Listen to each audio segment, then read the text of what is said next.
Alright guys, we're about to get started. We're pretty laid back, so no strict schedule, but want to definitely make sure we got time for any questions at the end, and throughout, feel free to ask any questions that you might have.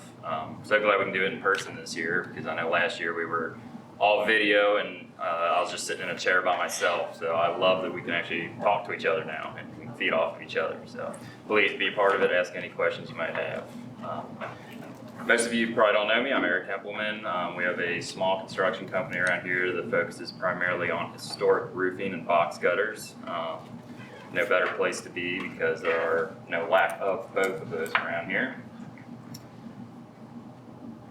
So I started out, went straight from high school to a large company around here that focused on them, and started in the field when I was 17. Have gone to UC for engineering, didn't really find that was the best fit, and then went back to work, went to UC for secondary education, for history, social studies. I wanted to be a teacher, so basically I took both those passions, combined them, and that put me in the historic preservation field. Just about makes sense. I want to keep learning. There's plenty to learn about this field. I am by no means an expert. I'm young, probably one of the youngest guys that you'll see doing this. So every day I learn something new. Every project's a little bit different. But from my experience of about going on 10 years, I'm going to try to share with you what I know. And it's going to be about old roofing, historic slate tile, copper, the overturned metal. We got plenty of it around here, and I'm sure most of you are in here. This is usually a pretty popular topic because you all have box gutters or leaking box gutters.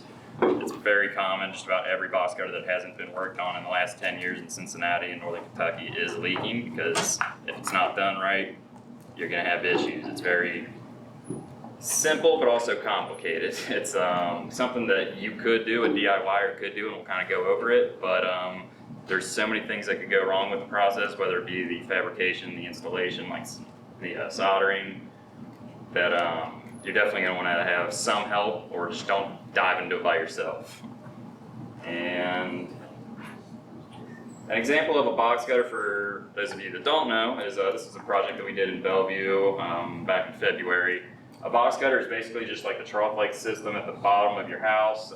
This is a very special one. You usually don't see a radius gutter, which is the curve. A lot of you are going to have just straight stretches that are part of the framing of the house.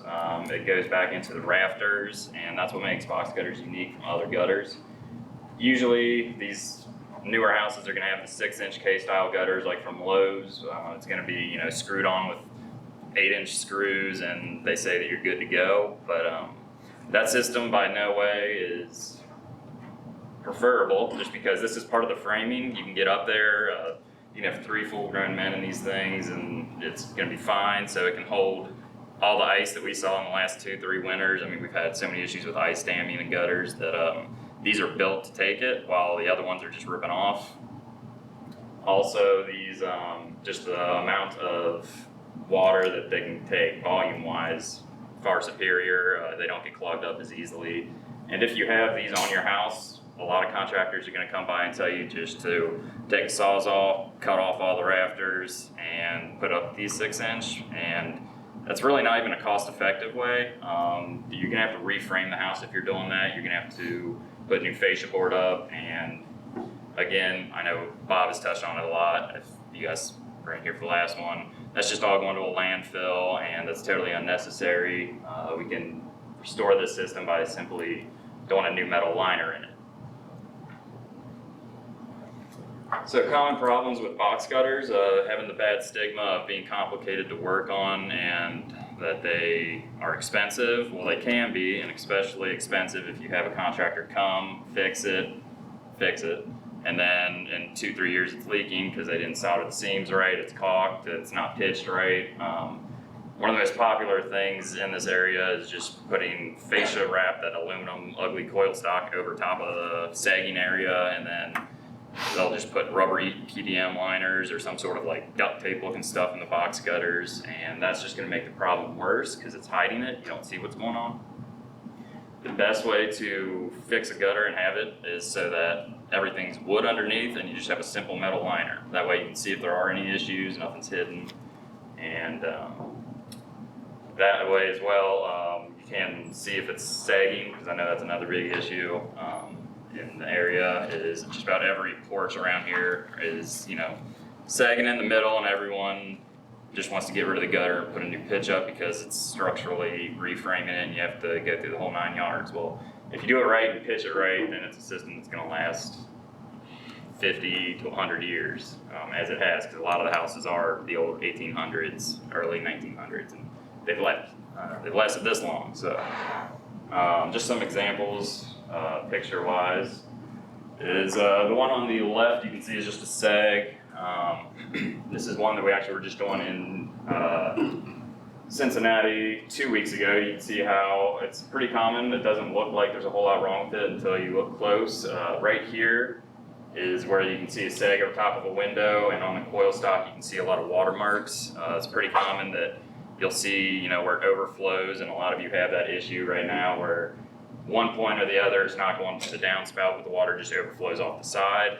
There's no quick fix to that. That's something where you pretty much have to repitch and put new shims in it to get it so that it's going to be pitched to the downspout.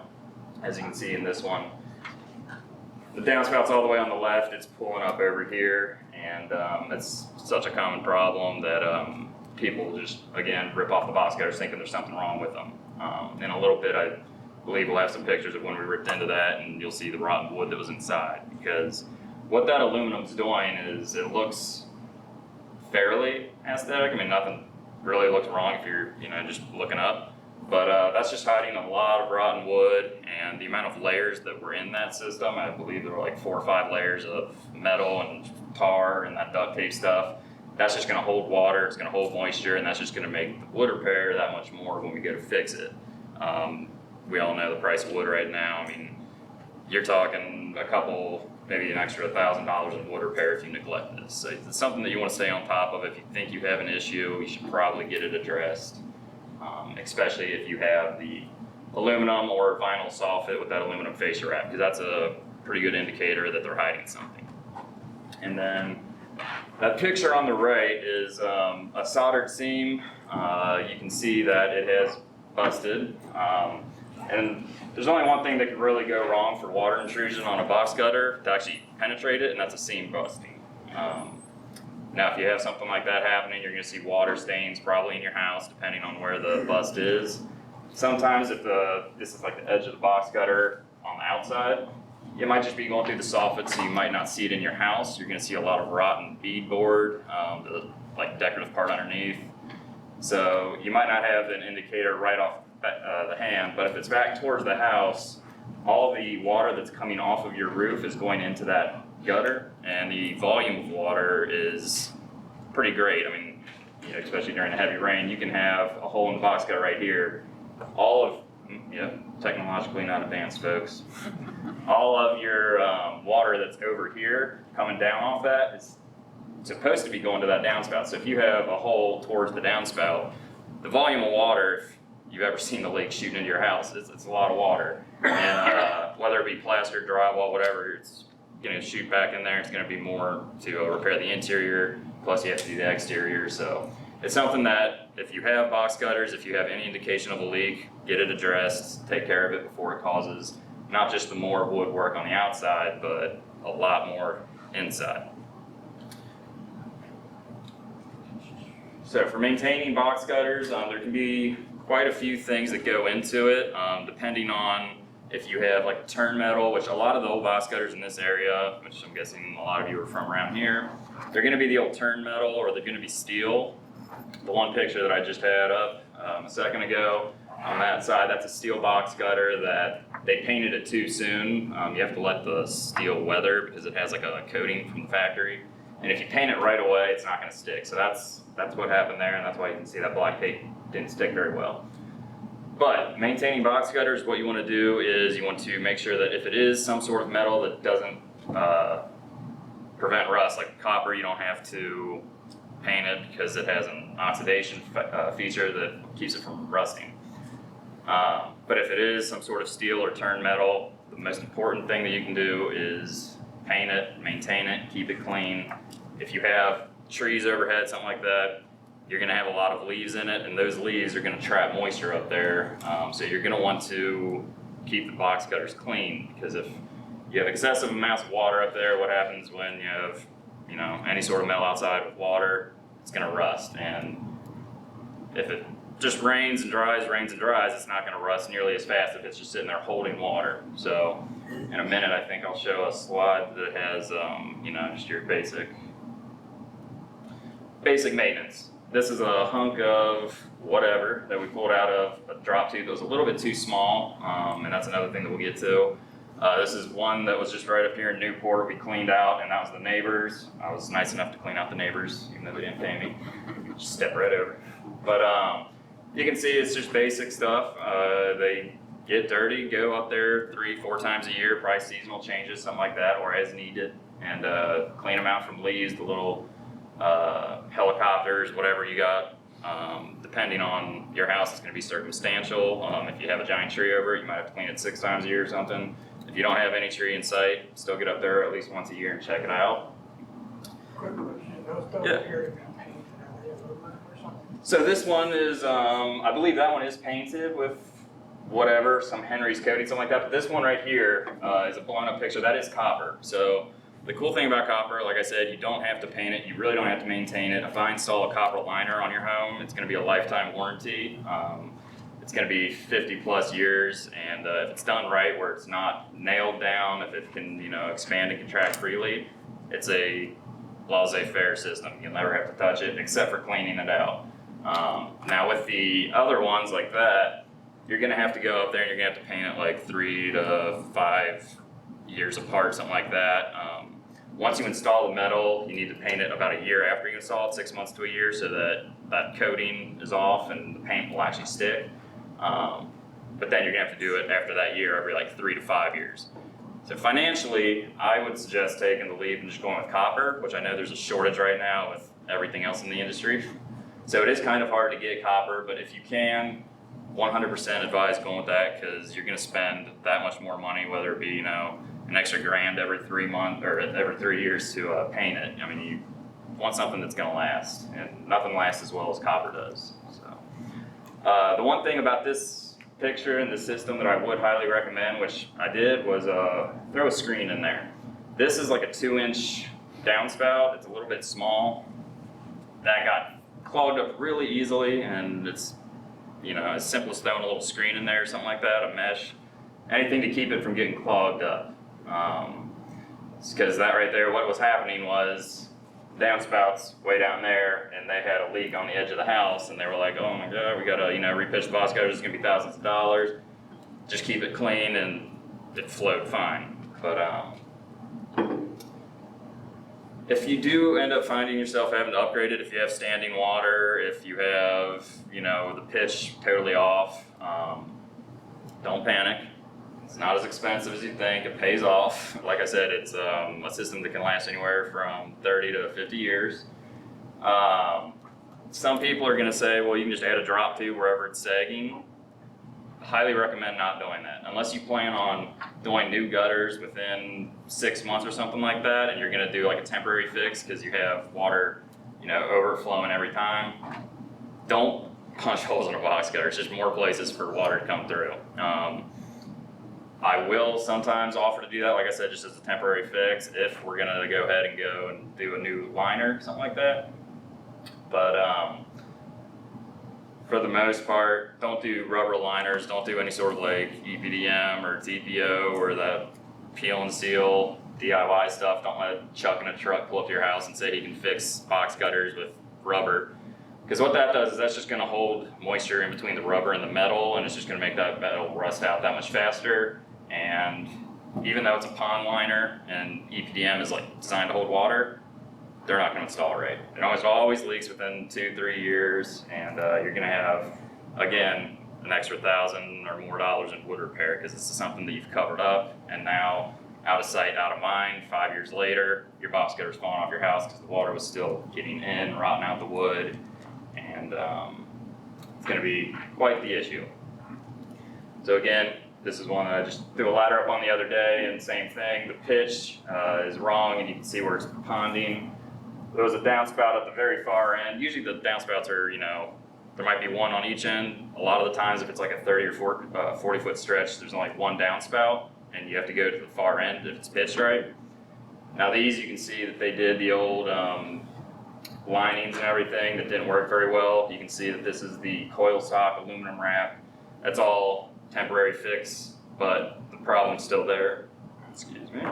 The water is still ponding up, and if there's any sort of seam in between there and there, water's gonna probably be getting in, or if nothing else, it's overflowing over that little lip, and that's gonna cause an issue if there's a window right under it, because you have all that water getting funneled into that area. Never a good thing. So in this scenario, we're gonna have to go ahead and replace the box gutter, which just basically is taking out 2 to 3 rows of shingles, or if it's slate, tile, metal roof, whatever, you have to take up 2 to 3 rows, take out that old liner and whatever other layers might be in there, and then you install a new liner, bent up, hand soldered. That's the only way to actually fix a box gutter. Don't do any of that temporary patch stuff. And Can I ask a quick question about Yeah. that? Yeah, of course. Because I have a metal roof, Mm-hmm. and it's definitely, the water's ponding, it's not pitched right. Gotcha. So what do you do then if it's a metal roof? Depending on the roof's integrity, like if it's still fairly decent and you can separate the seam, because what that is there's going to be like a system at the bottom where it locks together. Usually you can separate that lock, do what you need to do with the box gutter, and then reuse the lock from the roof and hammer it back down and pinch it so that you can basically not touch the roof and fix the box gutter. Now, some of the roofs around here, if it's not been maintained, might be to the point where once you try to touch it, it just disintegrates because it's rusted. Hopefully it's not like that. If it is like that, then you're probably gonna have to look into doing a new roofing system as well. Well, I replaced it in 2010. Perfect, yes. So it's not the roof, it's the gutters. Yeah, then in that scenario, you should be able to take up the old metal roof, just where it need be, like 2-3 feet at the bottom. And you should be able to redo a box gutter, which you want to make sure that you use metal that's similar. You don't want to do like a tin roof and then have a copper box gutter. Galvanic reaction is going to destroy the tin before the copper. The copper will be fine, but it's going to, out lack of better words, eat the tin on the roof. So you want to make sure that both metals are compatible, but that's something where you definitely could fix it without having to, be too invasive on the roof itself. So copper and metal are not compatible? Well, copper is compatible with copper. Like there's a galvanic chart where some metals, like if it's a electronegative charged metal, it's going to destroy an electropositive. Copper is one of the most aggressive metals where it will destroy aluminum fairly rapidly, which we're talking like 5-10 years. It's not that quick, but it definitely won't last as long as it should if you put steel with copper or something like that. But if you have steel and steel, it's fine. If you have copper with copper, it's fine. Basically, you fall down a whole rust hole, and I could sit here and talk about that for a very long time, but you want to retard the rusting process. You want to make sure that there's a separation between the metal and water, whether it be paint or that patina that copper develops naturally. So you just want to make sure that galvanic reaction is not going to mess anything up, which a lot of times if you do these old repairs like that, those screws right there with aluminum plus whatever the original box gutter would be, if that's turned metal, well, you have 3 different metals, because it's probably like a stainless steel screw with a rubber grommet, aluminum, that's going to deteriorate pretty quickly. Whether it be the screw destroy the box gutter, the box gutter destroy the screw, you're not going to get a very long system out of that. It'll start rusting prematurely, and then that's when you're going to see rust stains too, that unsightly brown stuff. Yes, sir? We've got a metal roof as well, Alright. 100-year-old metal roof.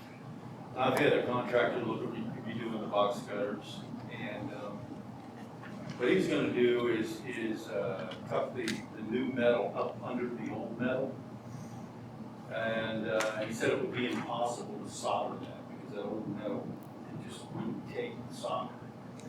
And he said what he would have to do is obviously caulk under the old metal and then run the rubber grommet screws along there. Mm-hmm. Is that what would have to be done if you're gonna keep the old metal roof?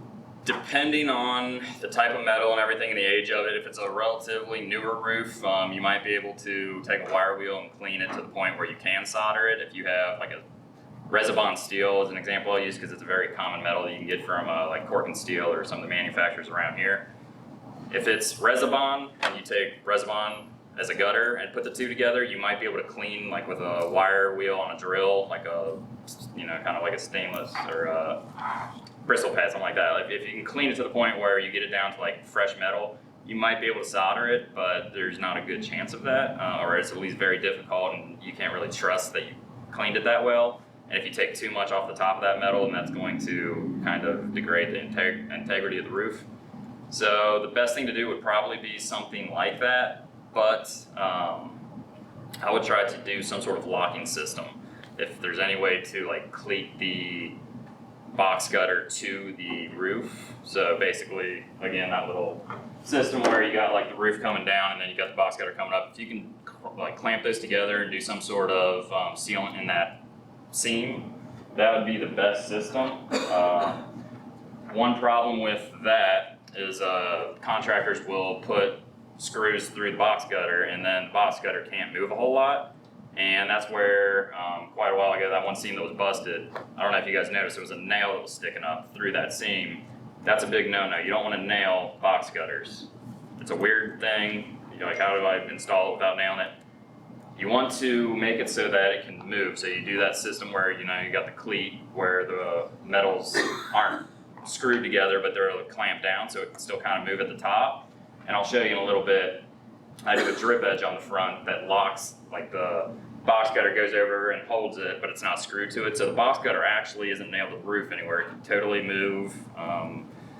Again, we could go down the whole rabbit hole of like the thermodynamics or whatever. You're talking with 100-degree temperature change, roughly 1/8 of an inch of movement in metal, it will expand and contract. And 1/8 of an inch is enough to, if you have a seam, especially like a 30, 40-foot seam, it can bust pretty easily. I mean, that's a lot of stress and force that's going to be on that. So you want to make sure that the box gutter can either move freely, or back in the day, the turn metal, they nailed everywhere. You have to make sure it can move or absolutely cannot move, because if you only have a couple of nails in it, that's going to be a stress point, kind of like that picture that we saw earlier, where it's going to fail wherever that nail is, where that seam is. So that's one thing that you want to be careful of, is especially like shingle contractors, they'll come through with historic box gutters, nail the whole top of the box gutter with the shingles, and that's going to make the box gutter not be able to move, and the seams are going to fail prematurely. We see it all the time. We just followed behind a contractor that did it in Newport. They had the roof done as a wedding gift, and within 3 years it's failing, because not the roof failing, but the box gutters are failing. And they were in great shape, they were copper, but the roofers messed it up by just putting nails everywhere, which restricted it from moving. So you want to be really careful that the systems are basically married to each other. You can't have one without the other, and you want to make sure that they're not going to go against each other. I hope that kind of answered the question. Yeah, if I could ask one more. Yeah, please. How long of a stretch of new box gutter can you fabricate without seam? So we do a seam at every 10-foot stretch. I mean, the brakes that typically we have, which I have like an old Chicago, which is this giant, half-ton beast. They're 10-foot.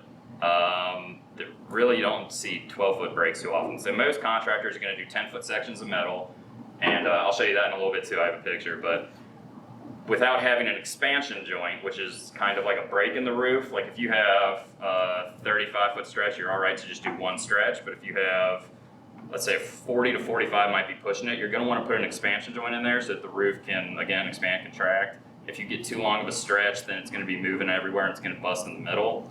An expansion joint is exactly what it sounds like, which you have them in everything. You have them in like concrete, you have them in steel fabricated buildings. Buildings move, that's what they do. You can't fight it, you just have to go with it.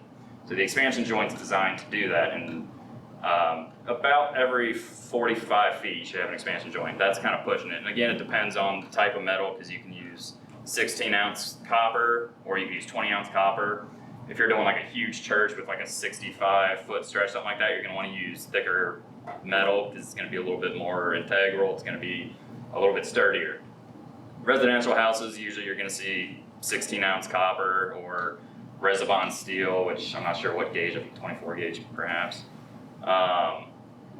But that's kind of the max, is like a 35, you're gonna be okay, 40, 45, you're gonna wanna break it up into expansion joints. So hopefully that kind of So answers can I ask it. one more question about that? Yeah, please. So if I'd have a steel roof, I don't know if it's galvanized steel, or I'd have to go and see what they put. Right. And it has to be the same kind of metal for the box cutters. It needs to be the same kind of metal, or there's gotta be a buffer in between. The buffer in between doesn't work very well, so your best bet is gonna go with a similar metal. It's just gonna be less work to try to separate the two, and I mean, they're gonna be, you know, symbiotic, harmonious, Okay. not Because by I each thought, other. I really did think copper was the way to go, but I didn't even think about, you know, the metals. Yeah, fighting each you other. wanna be very careful with that, cause I mean, some salesmen are gonna be like, yeah, copper's expensive, and it's expensive to install, so go with copper. Every roof's different. If you have a metal cornice especially, which is like the decorative part underneath, don't put a copper gutter over top of that, cause it's gonna destroy the metal cornice.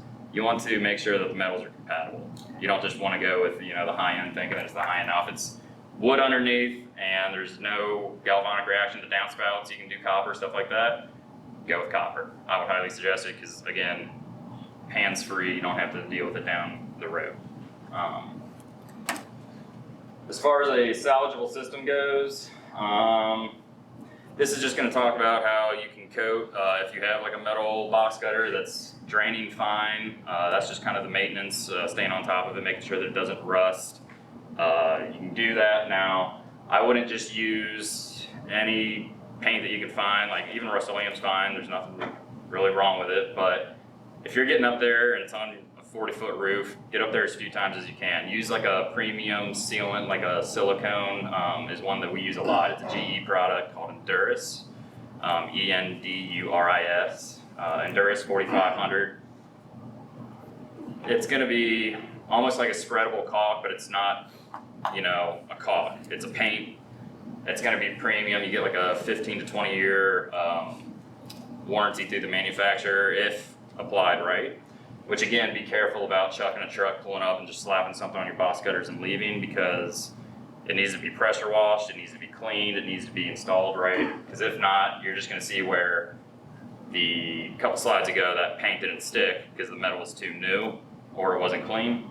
You're gonna see that happen. So if you do have a salvageable system, go ahead, take care of it by just painting it with that premium sealant. Make sure you do it right.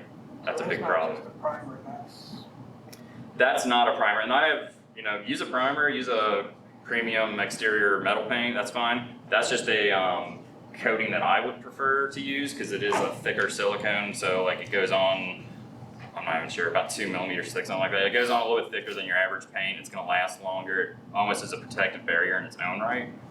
Now if you do have box cutters that need coating, and there might be a busted seam, something like that, it's a 2-part system. There's a little bit thicker version, a little bit thinner version. You can use that, but again, you gotta make sure it's done right. You gotta make sure that the box cutter only has 1 layer. If there's 2 layers of metal, it's gonna rust from the bottom up, which I'll get to that in a minute. And then you just wanna make sure that it would make sense. So when in doubt, I would just reach out to anybody in the area that specializes in them and just kind of get their opinion, because every house is circumstantial. I've been doing this, you know, going on 10 years, and you see new stuff all the time. You know, it's not just the same thing over and over. Every house might be a little bit different. Definitely get up there, check it out, get the facts before you make any decisions like that. And feel free to reach out to anybody in the area. Yes, sir. What if your box cutter's beyond repair, where you can literally see through it when you're on your house? Oh, let's see if we can't get there. If that is the case, again, you're gonna have Chuck in the truck say, saw's all, chop it off, put a 1x6 fascia up, put a 6-inch gutter up and walk away, call it a day. Don't do that. We can rebuild them. It's really not that much more difficult to sister onto the old rafters, tacking onto them, get new rafters extended out, reframe it, do it right, put a new liner in.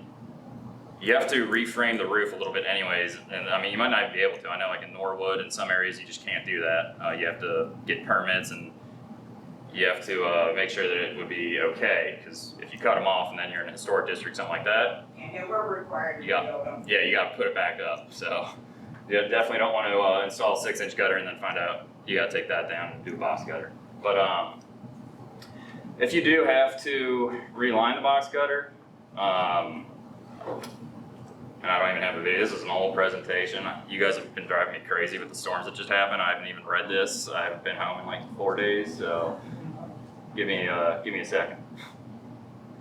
If you do have to end up doing a box cutter relining though, there are plenty of little tips and tricks. It is kind of tricky. If you want to do a DIY thing, go for it. All the power to you. There's a lot that can go wrong. It's kind of touchy system. You got, this is one that we're doing up in Glendale right now, actually. Supposed to be there right now, so hopefully those homeowners understand. So don't be confused by the OSB. This is brand new construction, which I just want to give these guys, you know, a big shout out for doing the right thing and making brand new buildings look like the old traditional ones. They're tacking onto their house. Tacking onto their house with an addition, and they're doing all new beadboard to match the old. They're making, you know, making it look right. So props to them, not just repairing the old, but going that extra step and making architecturally enriching, you know, choices on their house, make the community look a little better.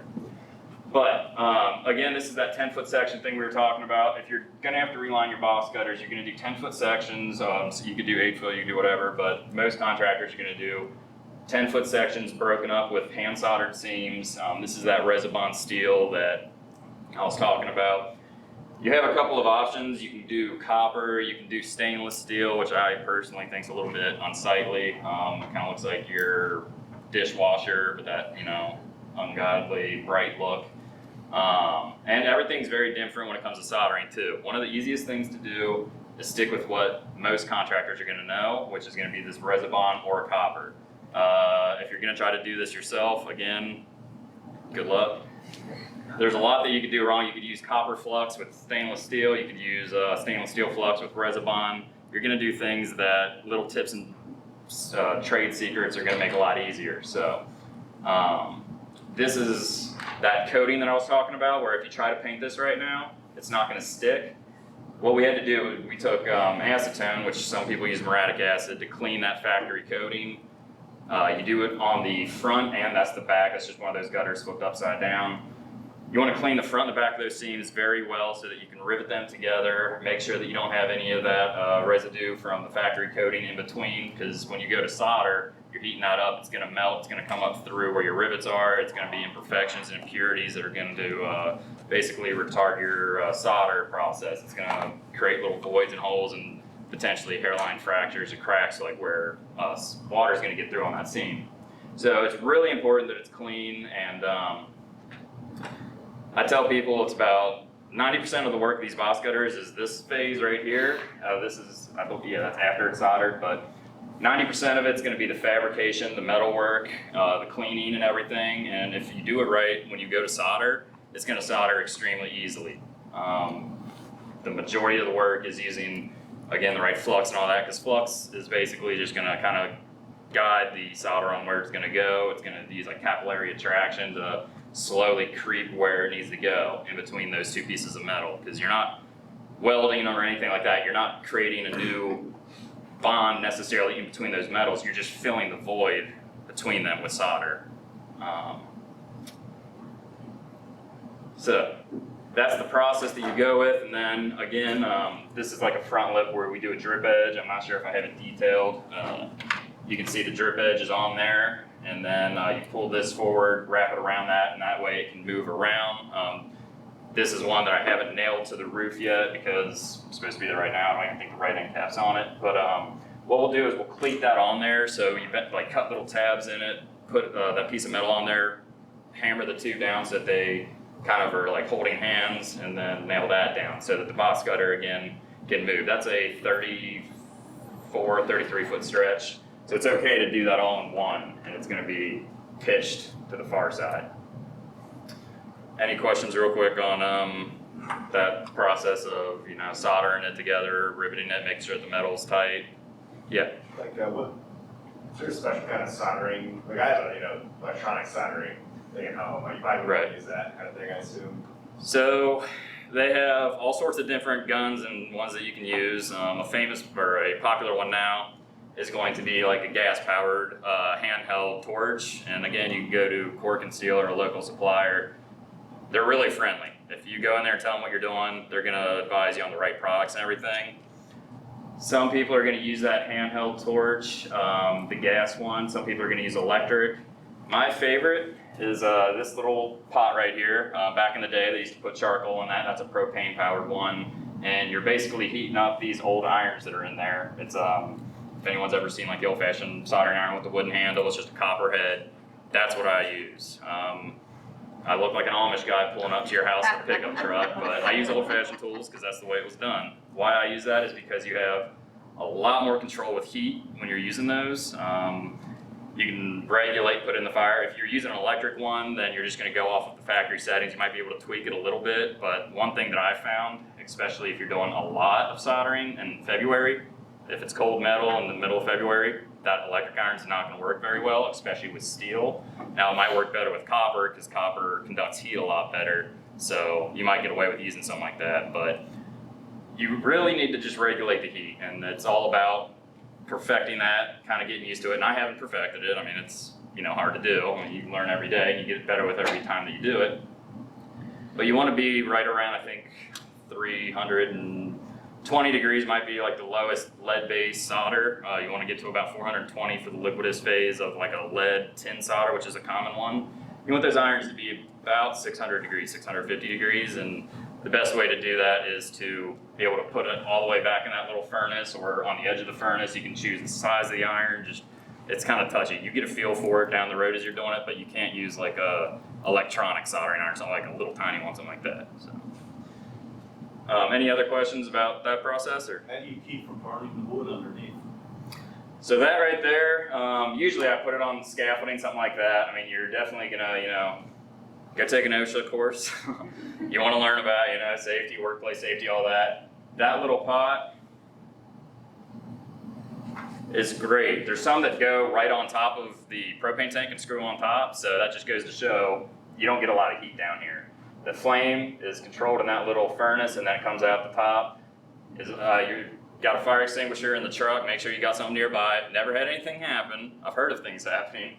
But it's kind of common sense. But I mean, when I go to move that, I can grab the bottom rung on that little furnace right there, and it stays very cool. No, I meant the seams, when you solder the seams. When you're soldering the seams, the metal, it does a pretty good job of heat conduction, and it takes it, through the metal. It doesn't really transfer straight to the wood or anything. Now, sometimes if you're doing like a large flat lock roof, something like that, and you have an underlayment underneath of it, like a Whip Carlisle 300, it's a self-adhesive underlayment, and it's basically sticky. It's designed to, stick to the wood decking.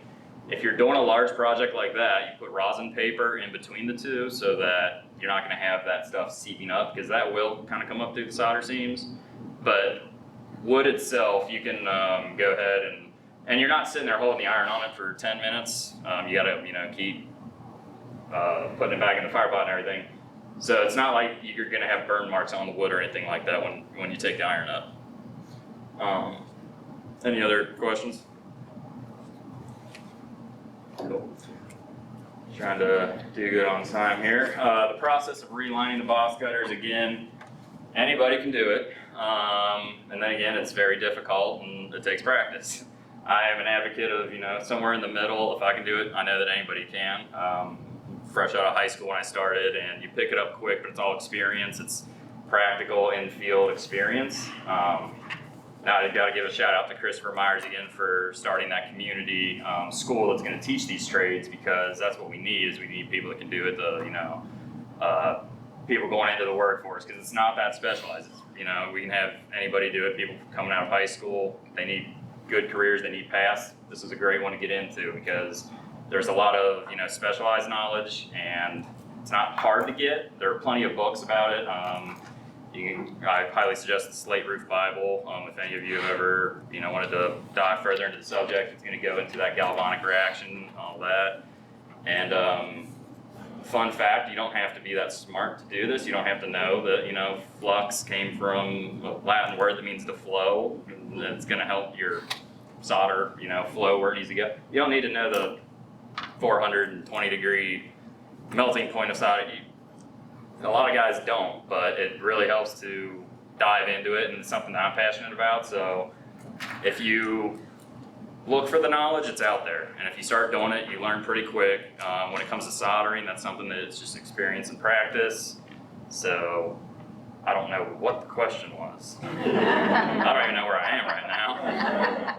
But as far as it goes, it's something that needs to happen too, where everyone's ripping these off, and it doesn't make a lot of sense to rip it off. These systems, you can get up there, you can walk around. If you have to do any of the roofs, whether you have a slate roof or a tile roof, it's going to be a lot cheaper and easier to do a repair on that if you can stand in the box cutter, stage things out of it, do any repairs that you need to. It gives you access, so it's a safe thing to have a box cutter instead of that flimsy little 6-inch, death trap. If you try to step in it, you're probably not going to make it very long.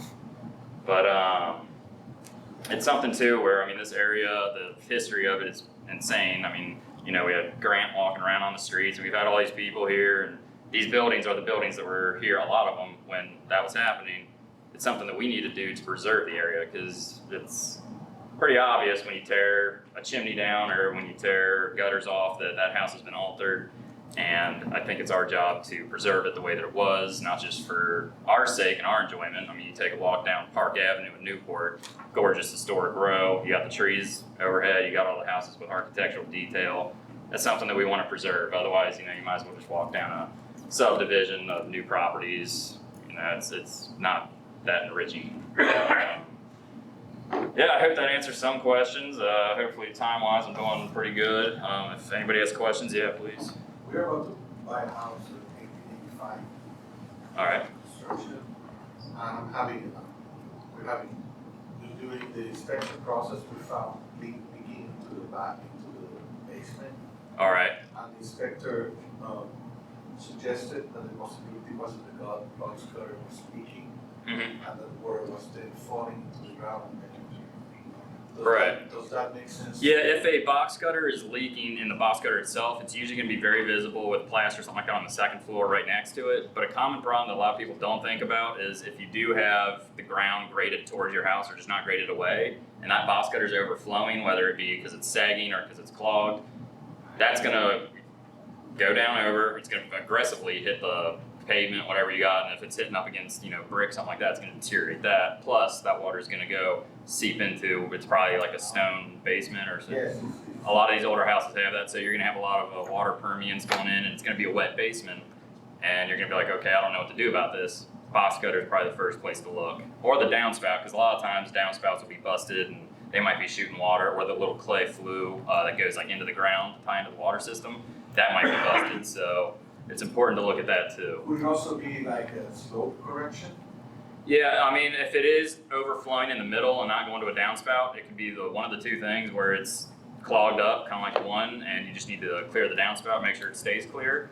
Or it's going to be one of those where it's holding water in the middle and it's just pitched wrong, whether it's old repairs where people just piled tar or silicone, whatever in there, and they built it up to the point where it's not draining. That's one of those things where you're going to want to replace the system and pitch it correctly, and that'll take care of that issue of water overflowing. Yes?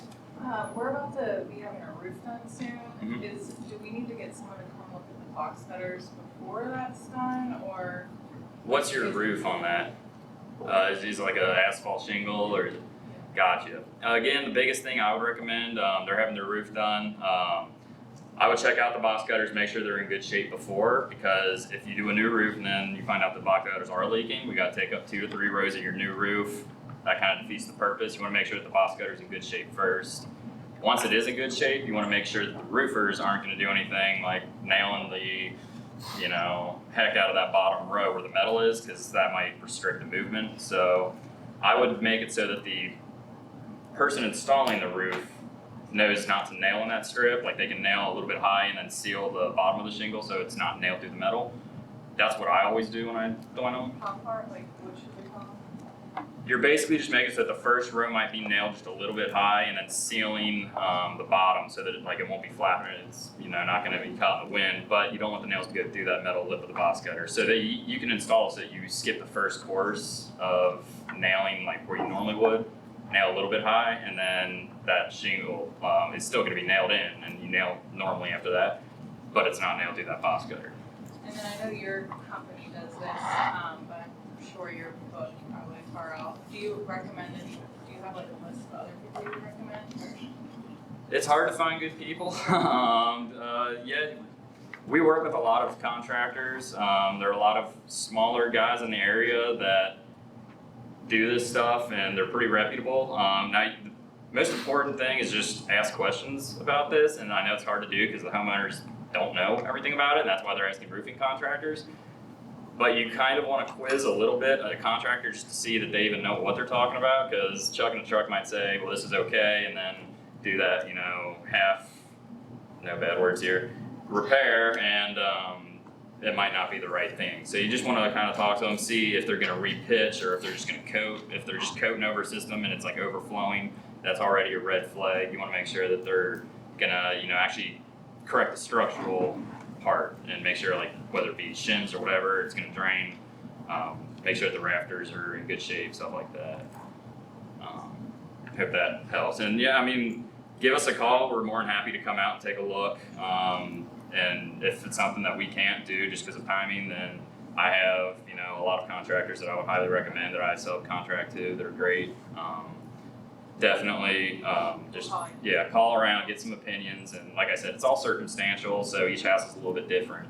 So, yeah, I think we have time for one more. As a direct follow-up to what you just said, we bought our 1902 house a little over a year ago, and we had a double the time finding anybody who does work on box cutters. So you are a great first stop, and you have additional resources that you'd like to share on getting work out for repairs. I have a table downstairs. I'd love to talk to anybody after this. I can kind of get you some resources to point you in the right direction. Again, I'd love to come out and take a look at it, just to give you guys my 2 cents, and I can definitely point you in the right direction. And again, if it's something where it's leaking and you have a serious issue, we could do a temporary fix perhaps and then get to you when we open up. Right now we're about till September. I'm not trying to book out 2 to 3 years. We could, but that's maddening.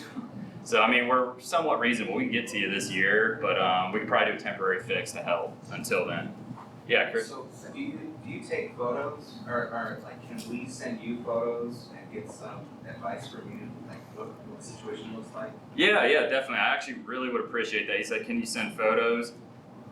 Every house being circumstantial and a little bit different, I like to know what I'm walking into. Now, I'm not saying get out your ladder that's 40 feet tall and get up there and take pictures and pull some shingles up and show me what it looks like. You don't have to do that. Just send me some pictures from the ground, show me what's going on. If it's overflowing from the ground, I can see if it has that coil stock wrap, if it has the soffit, if it has aluminum, if it's hiding obvious problems.